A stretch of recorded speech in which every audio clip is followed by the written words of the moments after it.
Hola, hola, buenas tardes, good afternoon. Hello, everybody. It's Friday. Thank you for joining me for a YouTube Live on a Friday. You know that we do these periodically from time to time. I have been traveling most of this month. Uh, just got back to Mexico City yesterday. And so, because I was out in the streets, I did not get a chance to go live on Wednesday, which is why we are here now.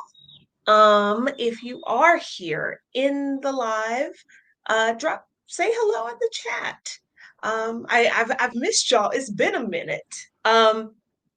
Today we are going to be talking about one of a topic I get asked about a lot. I was gonna say, a super fun topic, but that's a lie.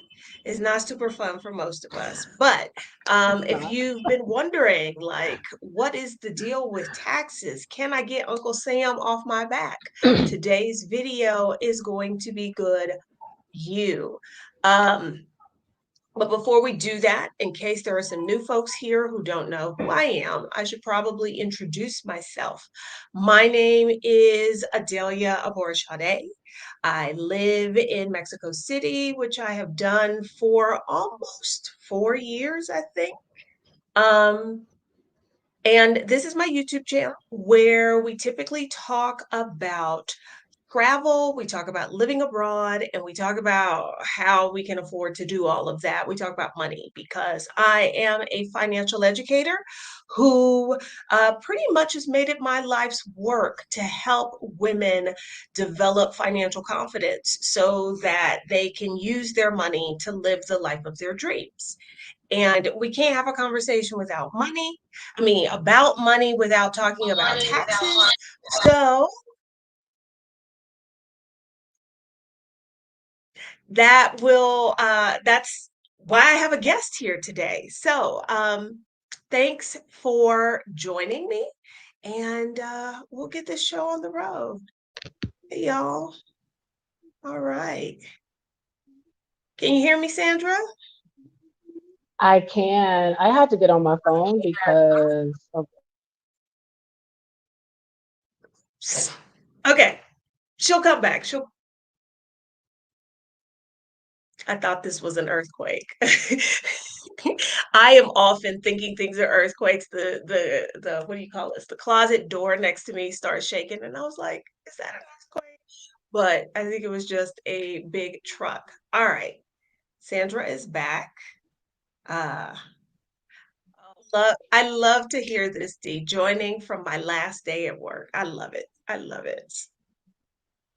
Okay. And Dee has already told us, Sandra, she's saying hey to Sandra. She just did my taxes and she's the very best. Okay, y'all. All right now. So okay. we can't have a conversation about money and not talk about taxes, which is why Sandra Morno is here. She is I was going to call you a tax strategist. Is that the title that you use? Yeah, I'm that go- I'm works. I'm actually, yeah, no, I'm gonna let you introduce yourself because I don't think I will get it all correct. So just tell the people who you are and what you do.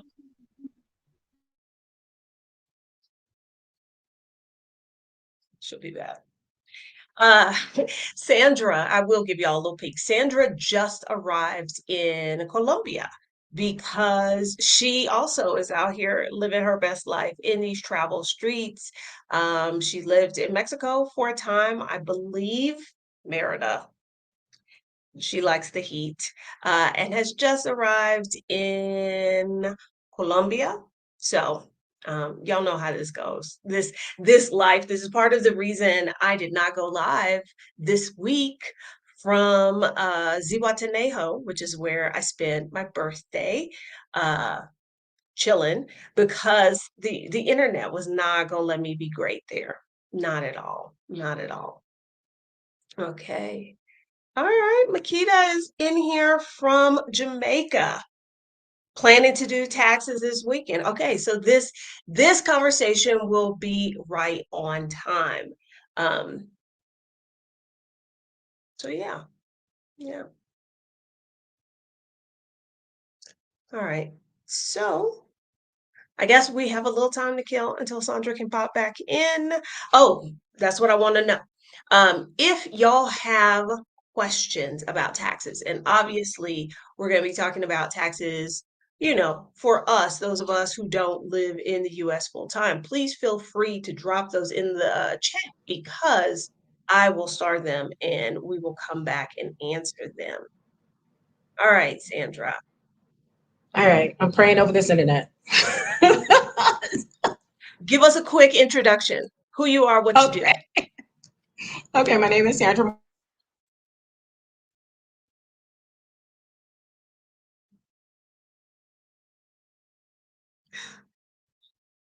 The internet does not love That is what I do in a nutshell. We didn't get any of that. Nothing. Oh my goodness. Oh my goodness. The minute you The opened internet your doesn't want mouth, me to the be internet great was today. like, nope. It doesn't want me to be great today.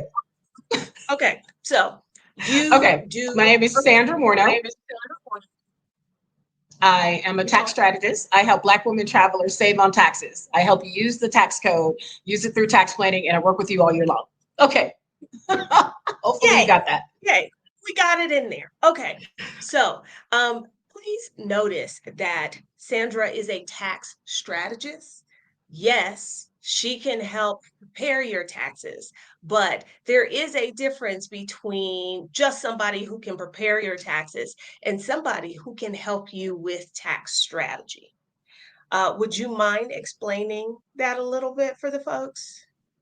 I sure can. So tax preparation is just compliance, right? Like right now, everybody's racking their brain. You're trying to find a tax preparer, somebody to just put in those numbers and then spit out what you owe to the IRS. That's tax preparation. Tax planning, tax strategy, that's a year-long process. That's how all these big companies, these rich people don't pay a lot in taxes, right? They go through the tax code and they apply it. And a lot of the time, people don't realize that that tax code is written for us to use, but not enough of us use it. Exactly, exactly. So I like that you mentioned that it is a year-long process. Most of us don't really think about our taxes.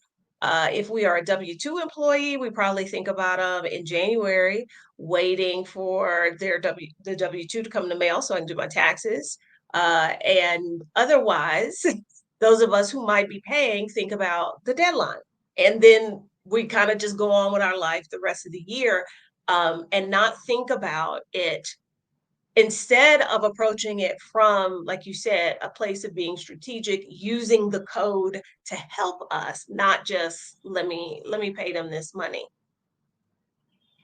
Okay, so um, one of the questions I get a lot is, or I see a lot in the various travel groups and things like that online is, okay, I'm leaving the US, I'm becoming a digital nomad, I'm moving to another country. I don't have to pay US taxes anymore, right? I get to break up with Uncle Sam. Okay, see, you're already shaking your head. So let's clarify this right here, right now. Yeah, you still have to pay taxes to the United States. As long as you are a US citizen, you have to pay taxes. And yet again, that's where tax planning comes in, right? It's minimizing that taxation and using the tax code. That's all we can do, y'all. We can use every bit, every page of that to make sure you get to as close as you possibly can to zero taxes. Okay. All right.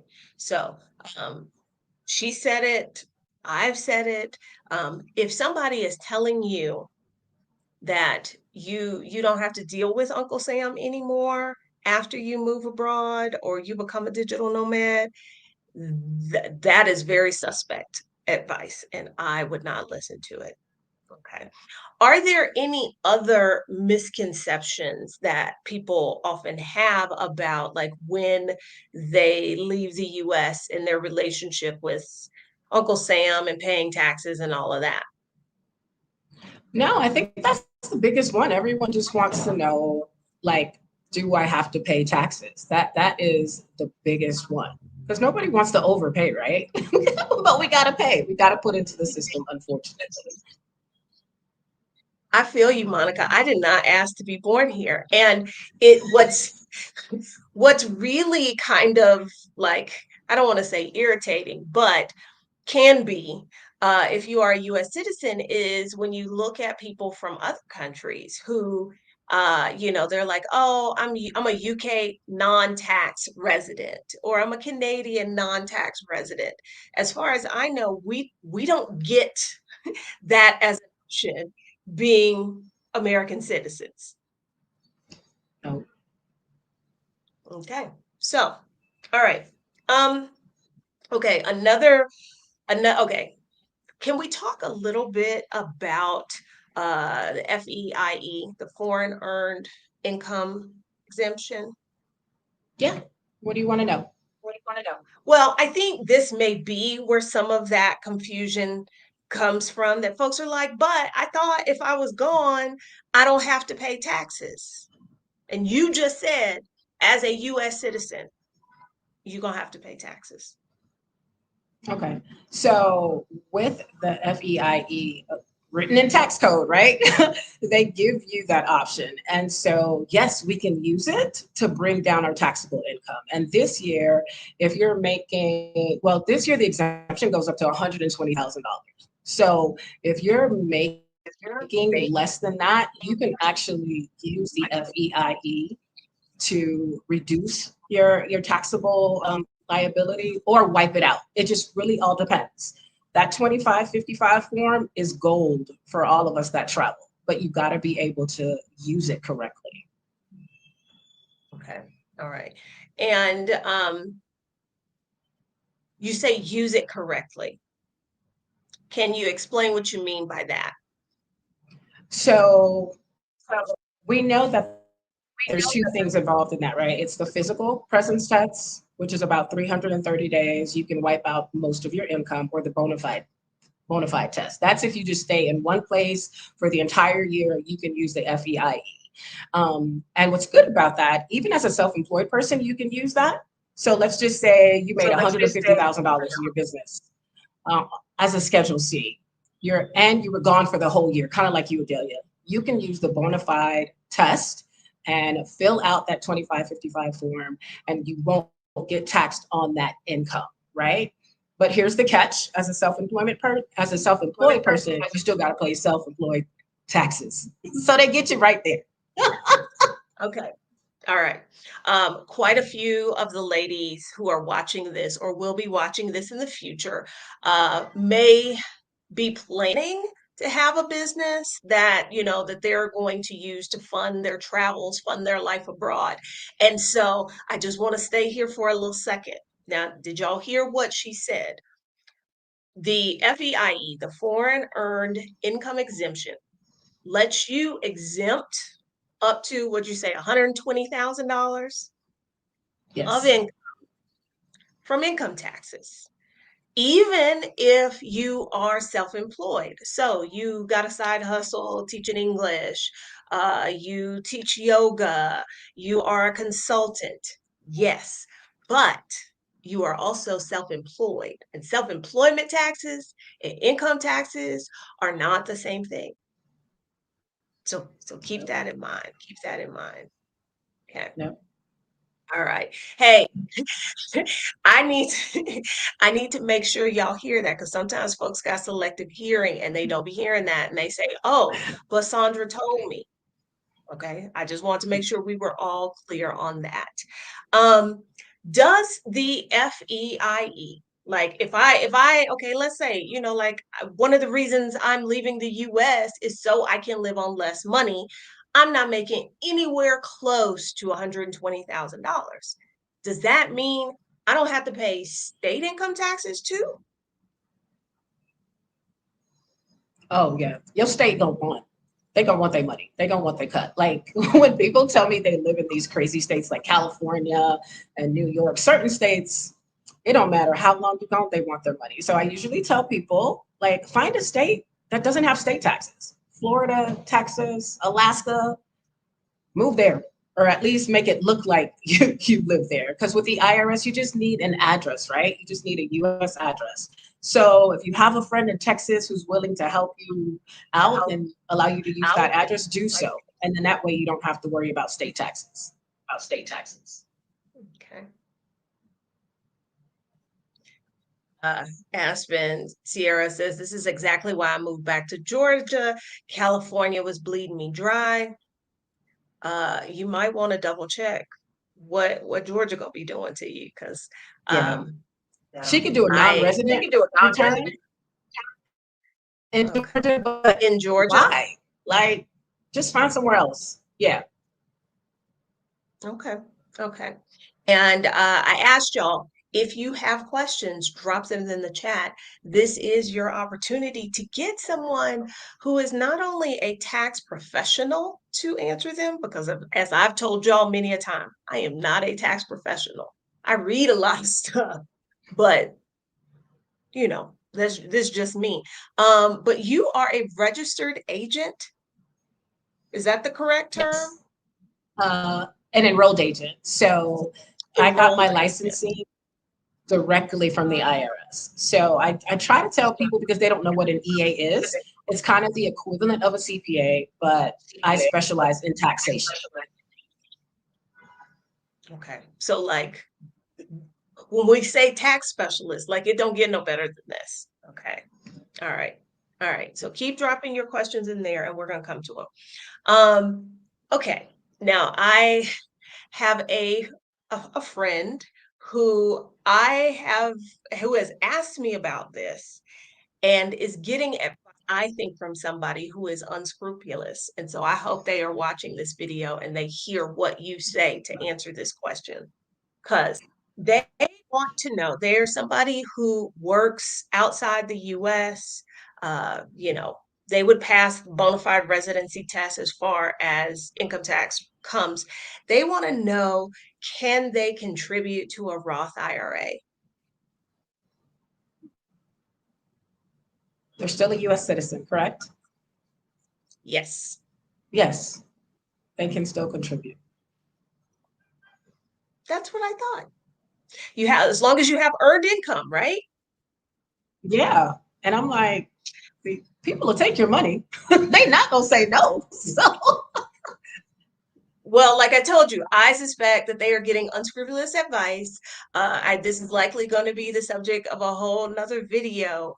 But this person is interested in selling them insurance products because they supposedly can't contribute to a Roth IRA. yeah, So, yeah, you can. yeah. Okay. All right. Oh, I like this question. Courtney, what's the most common mistakes tax-wise to avoid when living overseas? What's the most common mistakes tax wise? So I tell people just because you're living overseas, well, it's just kind of living in the United States, right? As a business owner, especially as a business owner, keep track of all your expenses, especially when you are overseas. Those expenses can save you from them self-employment taxes. And I have a lot of people, they're just out here and they're just making money. They don't even keep track of, like, so if I go have dinner with someone tonight and I talk business, that's a write-off for my business. So I'm using that business credit card or that business bank card to write that off. So be mindful of everything that you're doing when you're overseas that can actually help your business. And even if you don't think it can, keep track of it. Keep those receipts, write down what you did, write down who you met, just to cover yourself at the end of the day. And so that when you do file taxes, you're ready.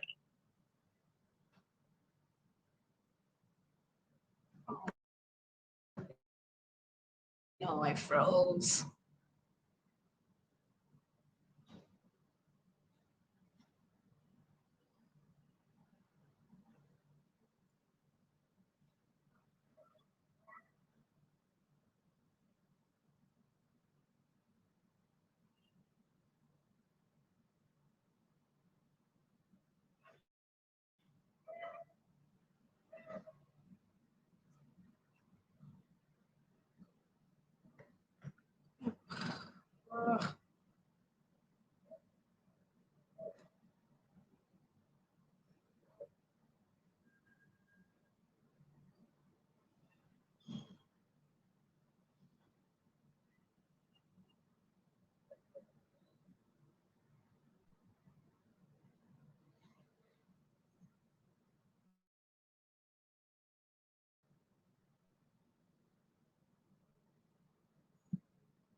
Hey, y'all. Don't know what happened. Have no clue what happened. Sorry about that. Sorry about that. It Okay. doesn't want us to be great today, I'm telling you. No. Okay. So I don't even know if y'all got the answer to the question. I don't even know. Sorry about that. Okay.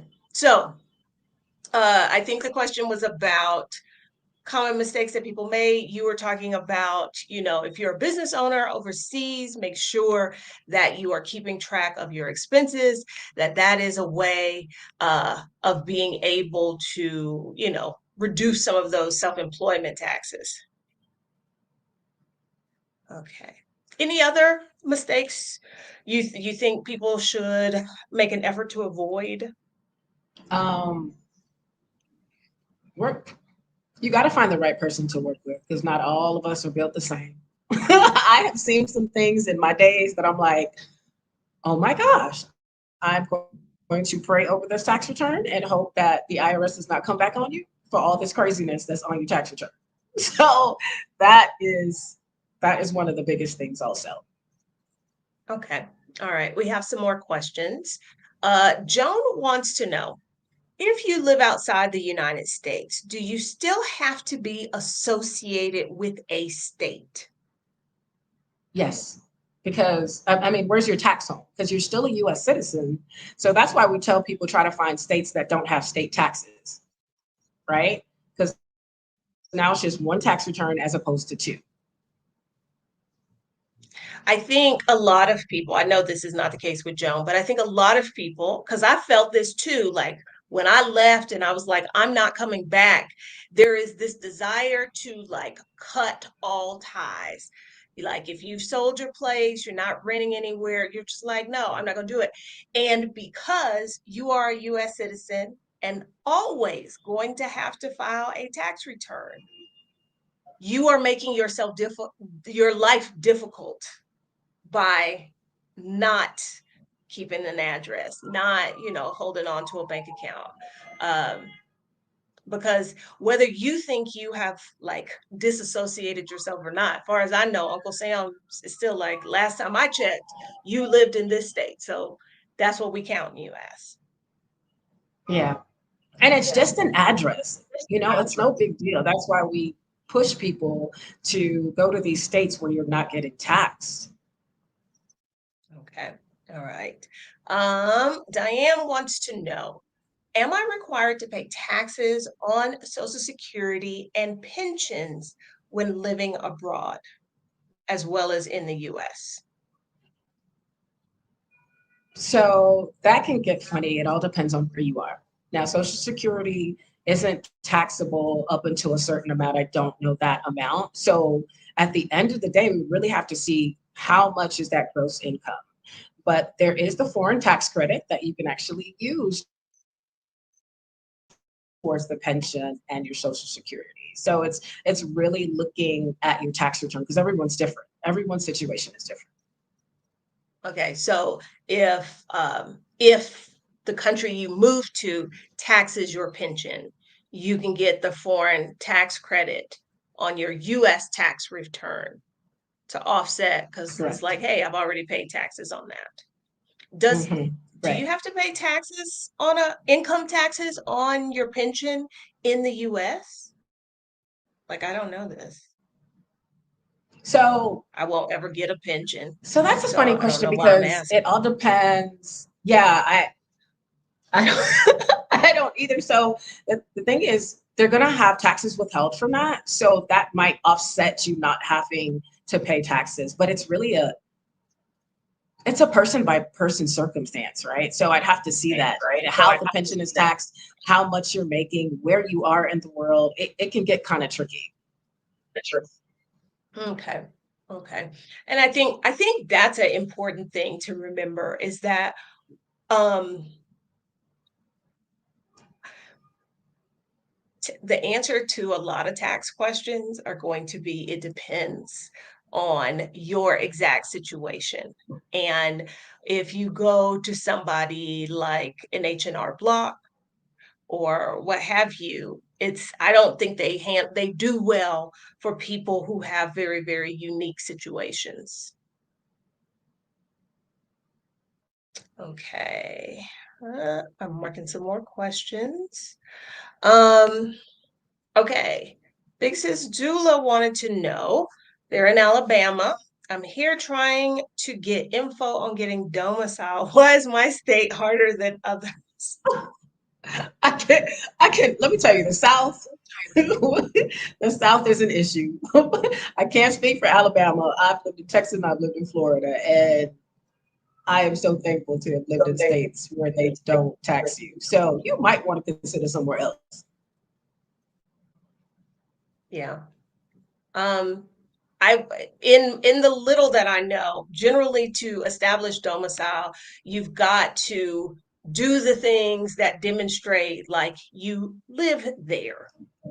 But I've also found that it's almost kind of nebulous. Like very few places, if any, are going to hand you a checklist and say, all right, if you do these 5 things, you have Right. domiciled yourself in this state. It really is like, how do they feel when somebody asks them about it? Like, do you have a driver's license? Are you also registered to vote? Or like, if you don't have anything that ties you to a state, I think it'll be a harder case to prove there. Okay. Um, how do we get a list of states that without state tax? I was gonna say Google. I think it is 11. I thought it was 9, but then again, I don't know. I just know, like off the Or top of my there head, I might know be Alaska. there might be two, like, okay, it's either Tennessee or Kentucky where they don't have a state income tax, but they have this other thing. But really, Google will give you the list. Yeah. I'm originally from Texas. Texas does not have a state income tax, but property taxes are high as hell. So, it's a trade is a trade-off. We don't get a lot of like services. I have a friend who's from Colorado and talks about how, like, yeah, if I'm back in the US and something happens, I've got expanded Medicaid. And I was like, they don't do that in Texas. Texas is like, screw you, yay for business. So, um, just something to keep in mind when you are choosing a state. Think about what else you got going on, and if being there because they don't have a state income tax is worth whatever the trade-off is for the other things you've got going on. So yeah, just Google that. You should be able to find it. uh, what if you live partially abroad, 50-50, and you worked in a foreign company and also in the US in the same year? Okay, you worked in a foreign company. But you were overseas working for this foreign company. Is that what they're saying? That is the impression I get from this question. Okay, so that yes, you can use the FEIE or the foreign tax credit. It all, like, we have to look at your situation, but you can definitely do a partial FEIE. So that's the good thing about that. If you're not doing the whole 330 days, let's figure out the exact amount of consecutive days that you are gone, and we can use that for that credit. Okay. Okay. That's good to know. Um, all right. Alicia wants to know.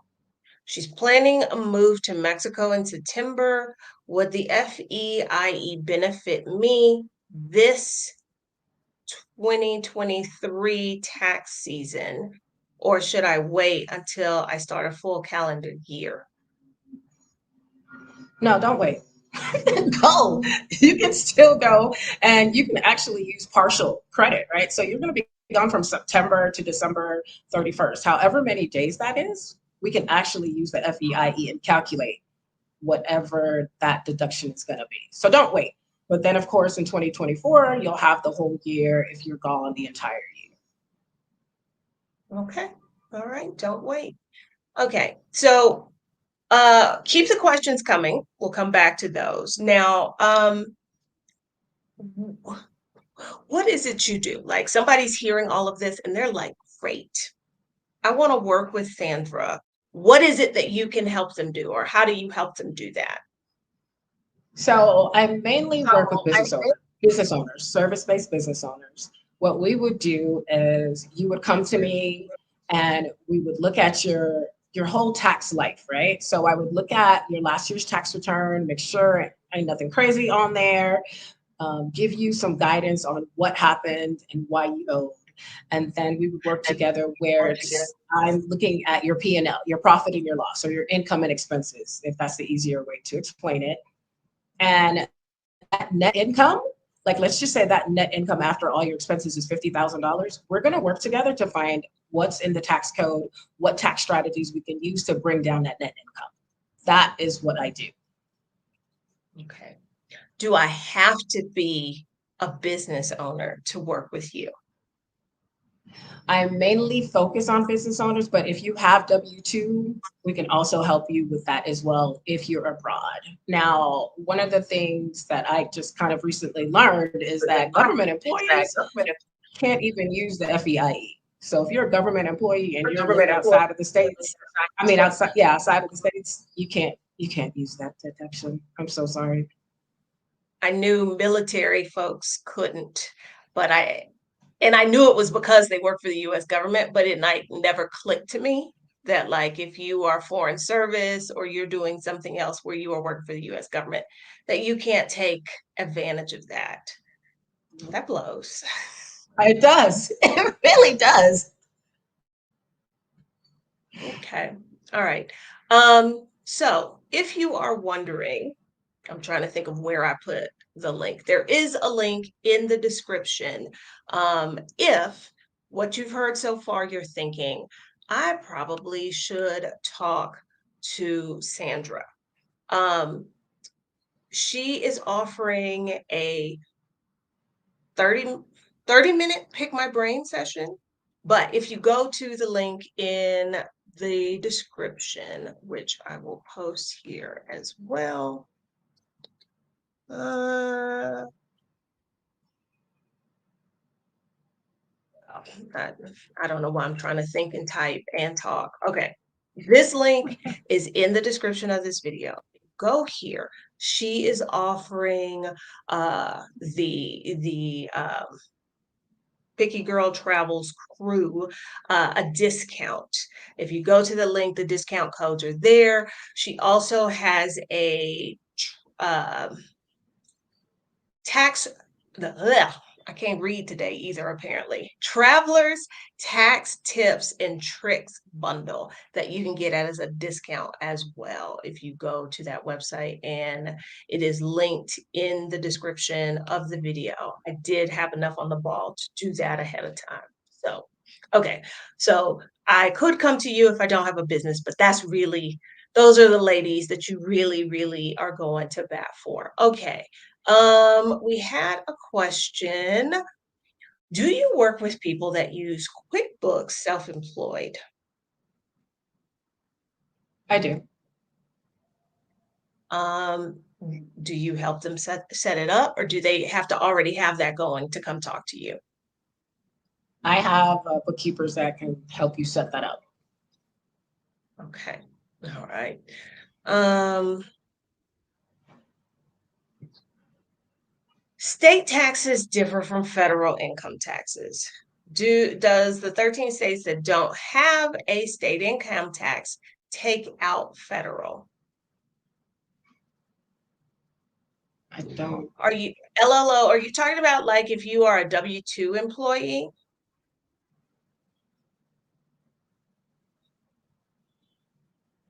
Because like when I was a W-2 employee in the state of Texas, the only taxes that were withdrawn from my paycheck were federal income tax, Social Security.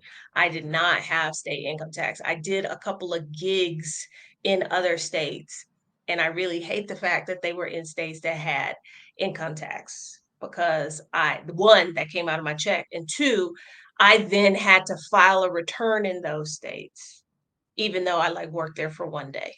I thought it was so stupid. Oh, wow. So stupid. Oh, for pensioners. That's what that question was about, for pensioners. Pensioners. And no, it's still only that one federal. Okay. Okay. All righty. Okay.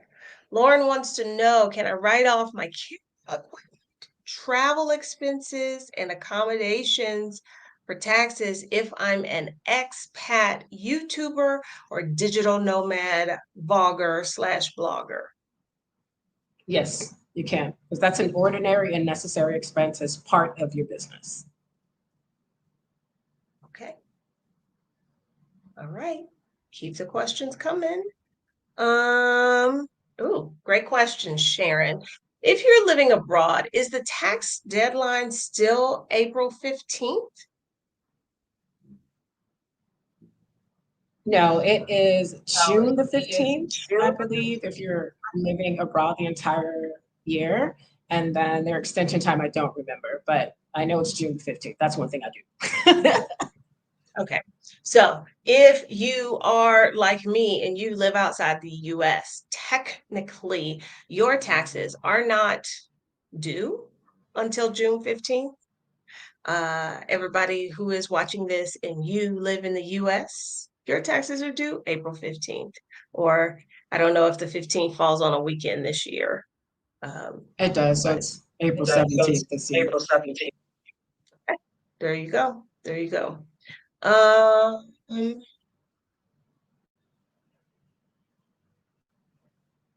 can I have my LLC taxed like an S corp for my small business when I move abroad?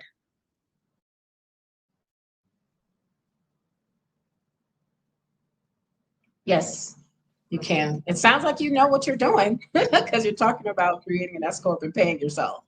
Yes, you can. That's one of the ways to offset those self-employment taxes. Okay. And I'm going to piggyback on this question. Okay. So Lauren is asking about having their LLC taxed like an S corp because you're not paying self-employment tax. It's, I guess, lower taxes. I don't know. Um, how do you know when you need to make that transition from just an LLC and reporting that income? I guess it's what, Schedule C on your personal taxes. How do you know when Correct. it's time to start doing this kind of stuff that Lauren is asking about? I usually tell I people usually tell when they're people making more when than about 30 or 40,000 net income to that consider income to actually consider. switching over to an S corp, because now you can actually use that 30 or 40,000 dollars to pay yourself as an employee. So you want to make sure that you have a good amount of net income, right? Don't just become an S corp off rip, because you got to pay yourself a salary.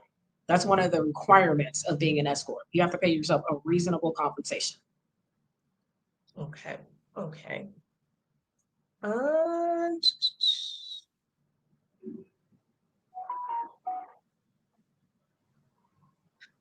okay. I'm getting back in here to see if there's some more questions. Okay. Now, let's stay in that same vein. If I have an LLC, I have the option on how I want the IRS, the federal government, to tax that money.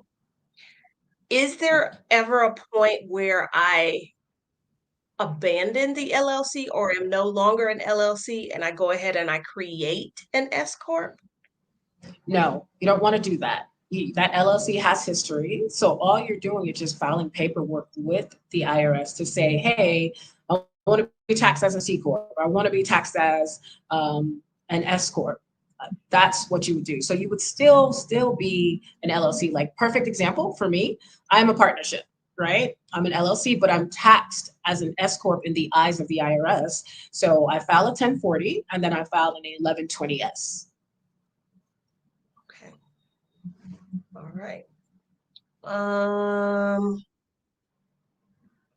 I don't know if you know the answer to this question because in the US, like, okay, as far as you help with tax strategy for federal taxes, do you do state taxes as well?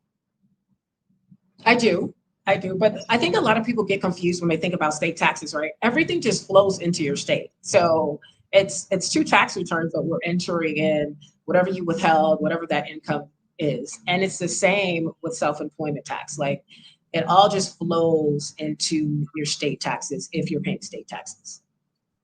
Okay, all right. Because Colette had a question about how to, and I don't even know what the proper term for this is, to like undomicile in California. How long one needs to live outside of California to determine residency in another state for state tax purposes. Oh, California is one of those. It's one of those states you got to like be non-existent there. Like if you have Simply, property, get rid of that's it, what get rid of your simply get rid of your moving out of license, California. everything. Simply moving out of California is not enough. You have to, No, uh, you got to do more than that. yeah. Because And they have a the list, way like I a understand, requirements list. okay. So yeah, Colette, I would do a little Googling on that, but I know, and Sandra has confirmed, it takes a little bit more than just being gone because California is one of those states. I want to say New York is similar, and maybe even Georgia, because there's some reason Georgia sticks out in my head. That it's like if you've got any kind of footprint still there, they're like, oh no, girl, you just vacationing over there. You still live here and you still got to pay us some taxes. So I do know it will take a little bit more than that. Okay. Um, okay.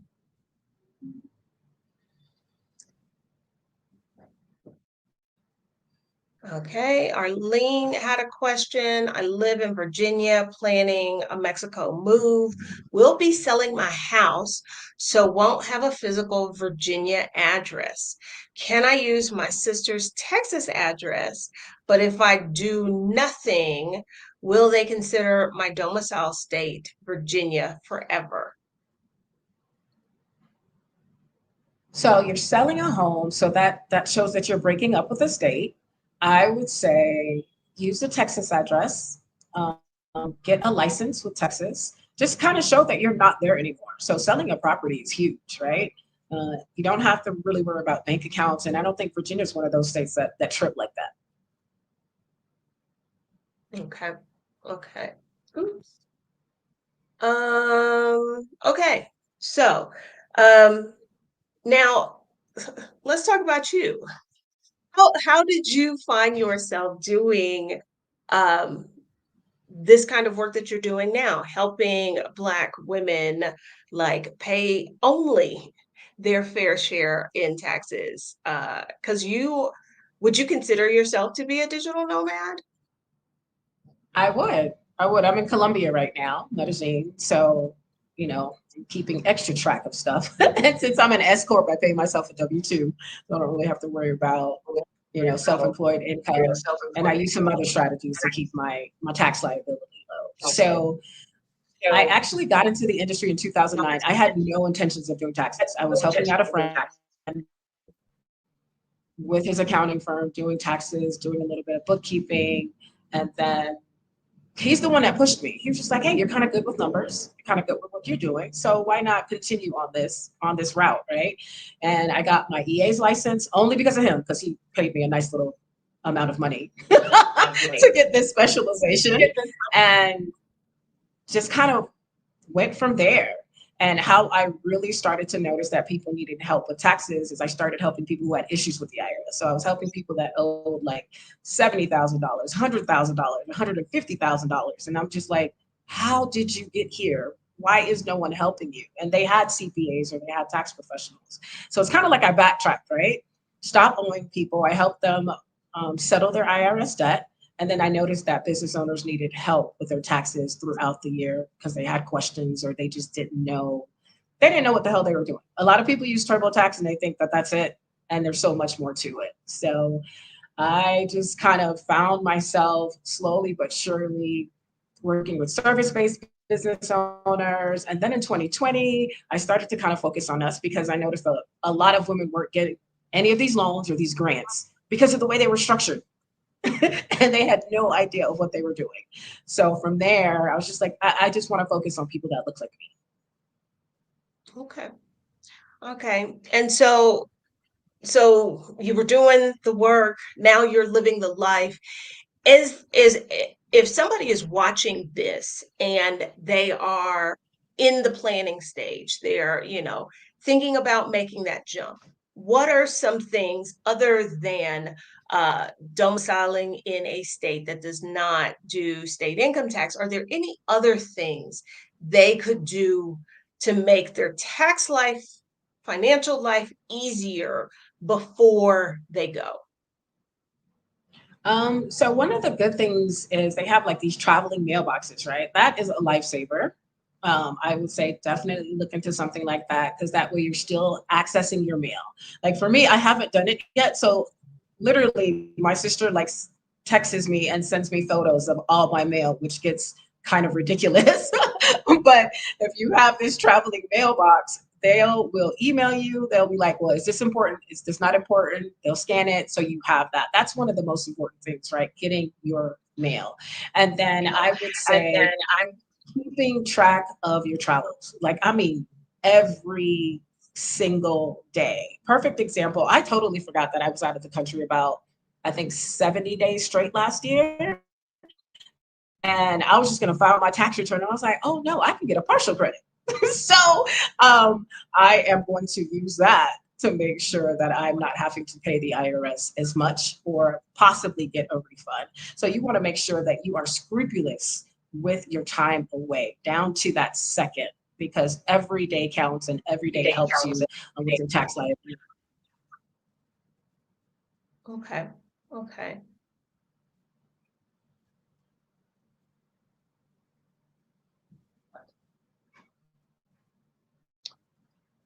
Okay, I'm sorry, y'all. I'm over here reading and I forgot, like, oh, that means it's quiet on screen. Sorry about that. Okay, so Diamond asks, she's been multitasking, trying to get caught up. Can you weigh in on what factors into the IRS determining that you owe as opposed to receiving a refund? Oh, that's a case by case situation, right? A single person having a net income of $30,000 is going to owe a lot more than a woman that has 2 or 3 kids. You actually might get a refund. So it all depends on your situation and what all you got going on. Is it W-2 income? Is it self-employed income? Is it rental income? Social Security income? It's hard to really say. Okay, because she added a little bit more. I have two young adult children who were both in college last year. They attempted to file taxes and they both owe. Hmm. So is it W-2 income that they have? So if they're not withholding enough, then they're going to owe, right? The IRS considers them a full-fledged adult. But I would say, like, if you have two young adults that are in college, I hope that you are claiming them because it works better if you claim them and get the college credit as opposed to them doing it on their own. So that's something you want to look into. Okay, okay. Uh, being Aspen co-says that being a single person sucks when it comes to taxes. We get no breaks. Ain't that the You ain't never truth? lied. But that's why you have to tax plan, right? To try to bring that liability down as much as possible. Okay, all right. Her Royal Highness Sophia the First. Um, the person she's been working with seems to just really know the basics of tax filing, not so much about tax strategy. Are you still taking clients? She is in the process of moving to Portugal, but is already starting to think about building her team. So yes, you are taking Yes, I clients. am taking clients. Okay, right. And there is a link in the description. There are two links in the description. If you are like, I want more information, I want to reach out, I want to schedule some time. According to the information you sent me, the first 12 people get a free Ask Me Anything 15-minute call. That's right? Yep.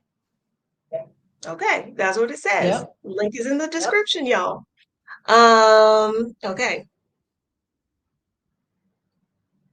Yeah. Yeah, Diamond. I would definitely do it so that they're on your taxes as well. Because what is the it's been a while since I've been in school, but is it a deduction or is it a credit you get if you had to pay tuition or if you were enrolled in school? I know there's something you can Yes. get that would It's lower a your credit. taxes. It's American Opportunity Credit. It's still around. So if they're in undergrad and you still feeding them and even if they're not under your roof, you need to be claiming them because that will help you. And if they are ending up owing, if they're filing by themselves, you can at least give them the money to pay it off if you so desire to do that. Okay. All right. Do you work with HoneyBook? I have HoneyBook, but I don't use it for accounting. Okay. So if I, am a service-based business owner and I am using HoneyBook and I come to you with help for tax strategy and things like that, would you would know enough about HoneyBook to help me and tell me, okay, you can pull up this report here and that sort of Correct. thing? Yeah, because that's all I need. I just need that P&L, that profit and loss report. Okay. Right. Okay.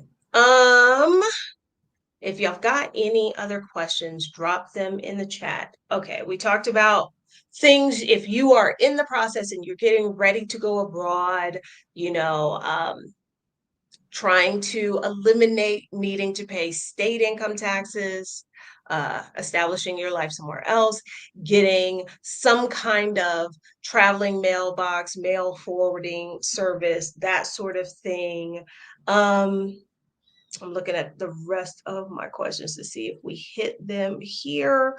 We talked about like some of the misconceptions people have around taxes, and what they can and can't do. Yes. Uh, yes. I think we answered this question, Sophia. That yes, she is currently taking clients.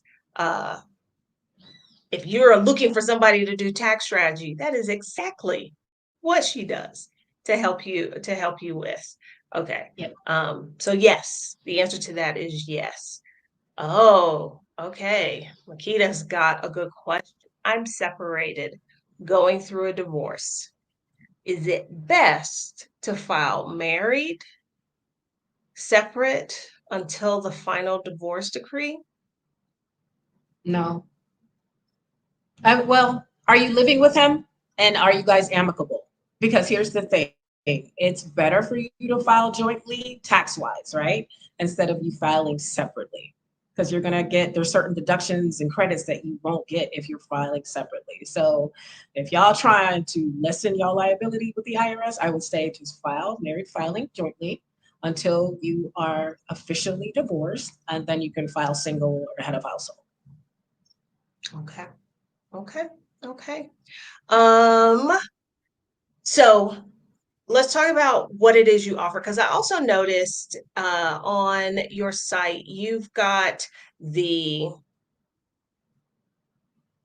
Travelers Tax Tips and Tricks bundle. You offer a Pick My Brain session, but you also uh, now I can't find it. And my computer's being stupid. But you have your site as well, didn't you? Say that again. Okay. I was trying to find on your site, I thought that you had a couple of freebie products for Yes. folks. And okay, tell us about those freebies. So I think what's on the site is the 6 tax mistakes that business owners make. So that is a freebie because a lot of the times people just miss the smallest things when it comes to their taxes. So that's a great freebie to get you started. And then I do have an annual service that's on my website as well. I don't know if that's what you were talking about. So that's if you want to work with me all year long. And there's an application process because you do have to make a certain amount of income. But I do have 15-minute calls for people who want to work with me who aren't at that threshold. Okay. Okay. All right. All right. Thank you. Um, as many of y'all know, I have been the month of March, I have been everywhere, all over the place. And I unplugged last week or this past week, this week. I don't even know what day it is. Sorry. But I asked that because we got a question and where is it? Life with Sister Spice. How do I sign up for the challenge? Okay. Some of y'all might not know this, but periodically I offer an investing challenge specifically, exclusively for Black women. Black women are far, far behind when we look at rates of investment, when we look at amount invested, we are behind when it comes to knowledge. That is why I will work with clients. I prefer female clients or femmes. I prefer not to work with men, but if you act right, I might work with you. But my preference for the investing challenge is Black women. 6 days, we go through all of the basics, how to get started. How do like what do these words mean? How do I research an investment? We also talk about like you that 401k, that pension you they just signed you up for it, but you don't really know what's going on with it. What are you supposed to do with it? How do you figure out is what you have good? We cover all of that. That challenge starts April 9th, and there is a link in the description. And let's see if I have look at me. I do have a link here. So if you go to pickygirltravels.thinkific.com, you will see that the Get Started Investing Challenge is open for enrollment. The challenge starts on April 9th. So if you have been saying, I need to start investing, I should, or I've got these investments, but I don't know anything about them, this challenge is for you. This challenge is not for you if you are looking to do something like trading options. This is not that. Okay.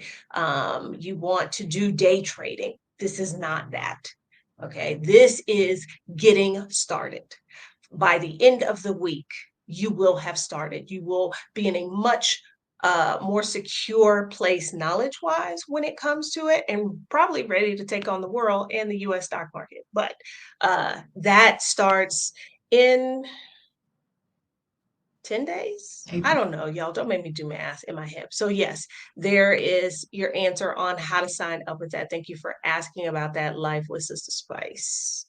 Okay. Um, Lauren said this was right on time for her, making a few transitions in life, starting a small business, planning a move abroad. I can now move in an informed way. You're very welcome. Glad we can help you with that. Okay. Um, Oh, this is a good question from Diane. Do you have to have children to file head of household? If not, what is the difference between like that and a single filer? So head of household, you have to be claiming someone, even if it's your mom. I know I have quite a few clients that claim their mother on their tax return and she doesn't live with them. So you have to be claiming someone that has some proximity to you and you are You actually actually taking care of them. take Like care it could be a cousin, right? It could be a of it. stepdaughter. It could be anyone in those realms, but you just have to have the proof for it. Okay. Does not have to be a child, but somebody you are responsible for like supporting them in some way. Okay. Correct. Ah, I am curious as to your answer to this question. Do you help with those of us wanting or having offshore bank accounts in the Caribbean or elsewhere? Um, well, like where your bank accounts are don't really affect your P&L, right? Because that's what I'm looking at. I'm looking at what your numbers are looking like. So I could help So you. I could help. That question kind of threw me off. That question kind of took off. Well, because I don't know. I don't want to say something that might offend somebody, but um, oh, well, can you talk a little bit about like FATCA? Because when I hear offshore bank accounts and things like that, I'm just thinking, oh, you've got more reporting you have to do to the IRS because they want to make sure you're not like trying not to pay them taxes. Yeah, that Yeah, right.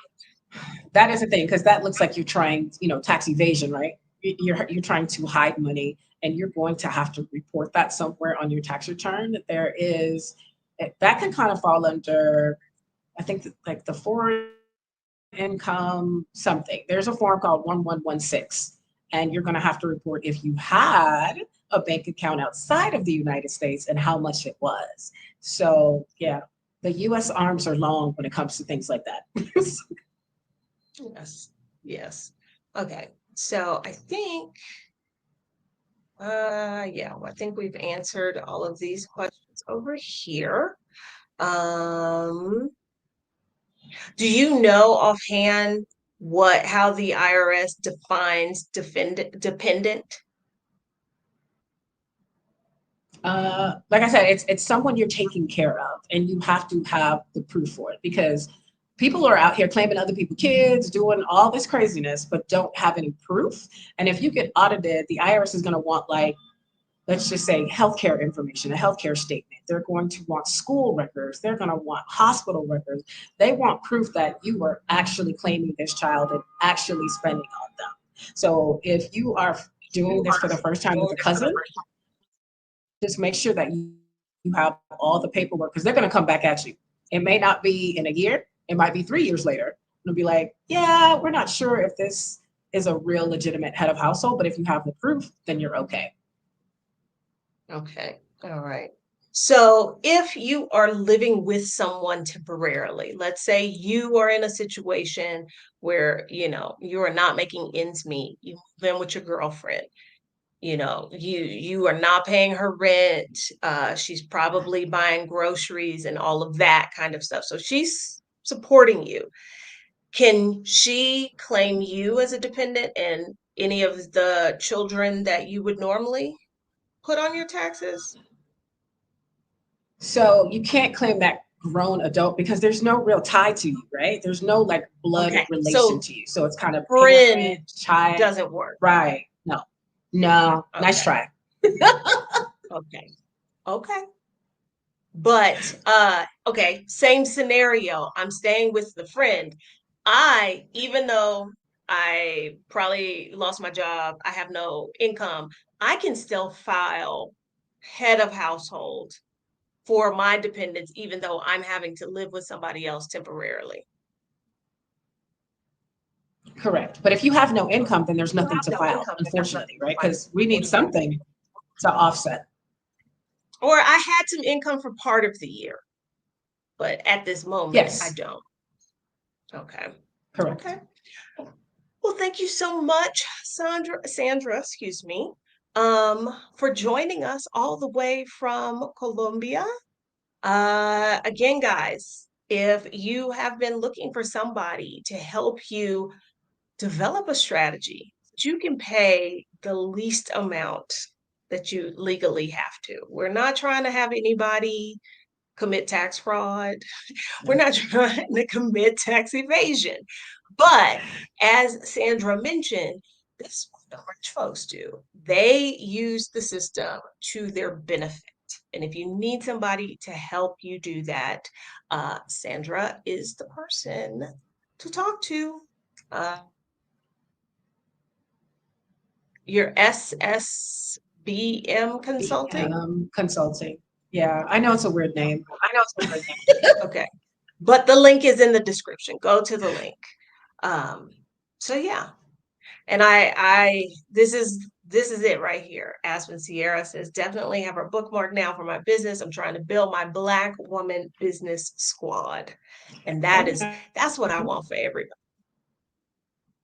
Because can't nobody help a Black woman like another Black woman. So true. So true. All right. Thank y'all for taking a break out of your day on this Friday. Yes, it's Maybe Friday. it's Friday. Great. And I hope y'all have an awesome weekend, and I will be back live on Monday.